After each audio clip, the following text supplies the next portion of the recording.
أنا دلوقتي واقف في مكان غريب جدا، مكان عمري ما شفته في حياتي ولا أتخيل إن أنا أشوفه قبل كده. أصغر منبر شفته في حياتي وكان بالشكل العجيب اللي انتوا شايفينه ورايا ده. تخيلين المسجد عامل ازاي؟ واو.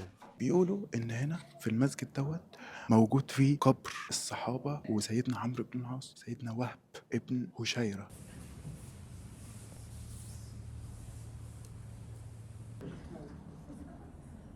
أنصحكم تزوروا المسجد ده. المكان اللي أنا واقف عنده دوت مكان غريب، مكان قصته أول مرة هتسمعها في حياتك. لو شايف هنا أسماء صحابة مدفونين في المكان دوت. المكان ده هو مسجد لكن مش مسجد عادي.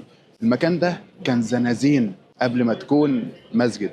خليكم معانا ونشوف القصة وتشوفوا المسجد من جوه وتعرفوا قصته وتعرفوا قصة الصحابة اللي بيقال إن هم مدفونين جوه المسجد ده. يلا بينا. كنت بسمع كتير عن المسجد ده وعن حكايته، بس عمري ما شفته قبل كده. وأول ما جيت النهاردة بصراحة اتفاجئت بالمكان جدا، لأنه في الأصل ما كانش مسجد. أنا واقف دلوقتي قدام باب المسجد. أنا الوهلة فتحت الباب كده، المسجد رهيب رهيب. يعني حبيت إن انتوا تشوفوا معايا دخلة المسجد.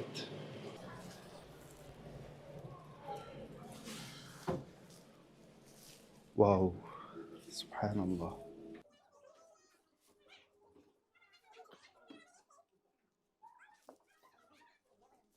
تخيلين المسجد عامل ازاي؟ واو. واو، سبحان الله. الإضاءة فيه تحفة وكان بالشكل العجيب اللي انتوا شايفينه ورايا ده. بصوا المحراب.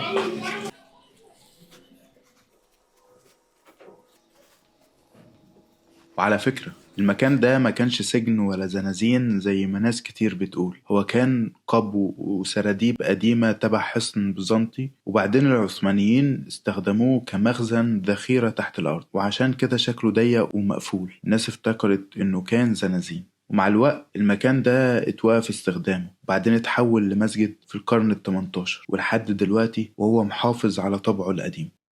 مسجد غريب غريب غريب. أنا بجد بجد أول مرة في حياتي أدخل مسجد وأتفاجئ بيه بالشكل اللي أنا فيه حاليا ده. المسجد ده اسمه الحرفي يرى ألطا، يعني مسجد تحت الأرض. في المكان اللي ورايا ده موجود أسطورة وقصة عجيبة جدا بتحكي جوه المكان ده. بيقولوا إن هنا في المسجد دوت موجود فيه قبر الصحابة زي سفيان ابن عيينة وسيدنا عمرو بن العاص وسيدنا وهب ابن هشيرة. خلينا نشوف قصة المسجد دوت ونشوف هل الأسطورة والكلام اللي هم بيحكوه عن القبور دي فعلا حقيقية ولا كلام لا صحة له في التاريخ. بيقولوا إن الأضرحة اللي موجودة هنا منسوبة لثلاث أسماء من أصحاب الرسول: عمرو بن العاص، سفيان بن عيينة، وهب بن هشيرة. والرواية المنتشرة بين الناس بتقول إنهم كانوا من المقاتلين اللي شاركوا في المحاولات المبكرة للوصول للقسطنطينية، ومع الأحداث اللي حصلت وقتها اتوفوا وتم دفنهم في المكان هنا تحت الأرض. عشان كده اتعملت ليهم مقامات وتحول المكان مع الوقت لمزار له مكانة خاصة عند كتير من الزوار. ولكن لما نرجع للمصادر التاريخية القديمة هنلاقي إن الموضوع فيه جدل كبير جدا. يعني بعض المؤرخين بيأكدوا إن ذكر الأسماء دي مرتبط بروايات شعبية اتورثت عبر السنين ومش بالضرورة مدعومة بدليل أثري أو توثيق تاريخي قاطع. في رأي تاني بيقول إن المقامات دي ممكن تكون رمزية أكتر من إنها قبور حقيقية، يعني اتعملت لتخليد ذكرى أشخاص شاركوا في حملات مبكرة تجاه المنطقة دي.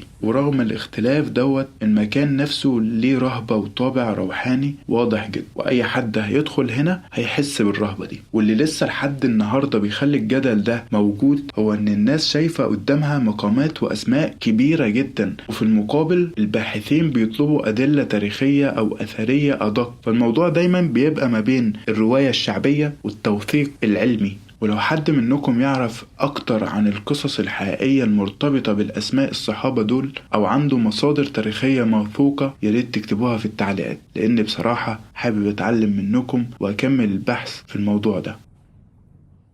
متخيلين ان ده منبر المسجد؟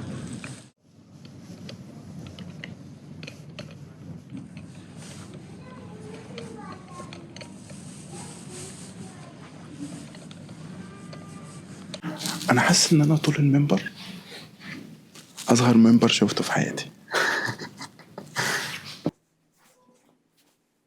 المسجد ده موجود في حي كراكوي، يعني هو سهل جدا المواصلات والطريق ليه. لو اي حد جاي هيركب يوصل لأي محطة فيها ترامفاي، يركب الترامفاي اتجاه كاباتاش، ينزل محطة كراكوي، دقيقتين بالظبط مشي هيوصل المسجد. هنا هسيب لكم اللوكيشن في الديسكريبشن، انصحكم تزوروا المسجد ده.